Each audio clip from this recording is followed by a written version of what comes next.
যশোরের বেনাপোলের পুটখালী সীমান্তে চোরাকারবারিদের ধাওয়া করে ধরতে গিয়ে মোটরসাইকেল দুর্ঘটনায় মোজাম্মেল হক নামে এক বিজিবি সদস্য নিহত। আশরাফুল আলমের ভিডিও চিত্রে দেখুন বিস্তারিত। মঙ্গলবার 11 মার্চ রাত 8টার দিকে পুটখালী সীমান্তের বারোপোতা পুটখালী সড়কে এ দুর্ঘটনা ঘটে। এ সময় আরও এক বিজিবি সদস্য আহত হয়েছেন। নিহত মোজাম্মেল হক বিজিবির সিপাহী ছিলেন। আহত হয়েছেন হাবিলদার দেলাওয়ার হোসেন। তারা দুজনই খুলনা 21 বিজিবি ব্যাটালিয়নের বেনাপোলের পুটখালী ক্যাম্পে কর্মরত ছিলেন।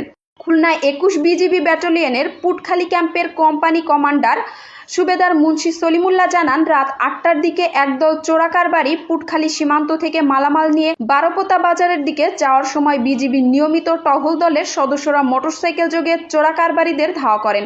মোটরসাইকেলের দ্রুত গতির কারণে রাস্তার পাশে কালভার্টের সাথে ধাক্কা লেগে 2 বিজিবি সদস্য আহত হন। তাদের উদ্ধার করে শার্শা উপজেলা স্বাস্থ্য কমপ্লেক্সে নিয়ে গেলে কর্তব্যরত চিকিৎসক বিজিবির সিপাহী মোজাম্মেল হককে মৃত ঘোষণা করেন এবং তার সাথে থাকা হাবিলদার দেলাওয়ার হোসেনকে গুরুতর আহত অবস্থায় যশোরের জেনারেল হাসপাতালে পাঠানো হয়েছে।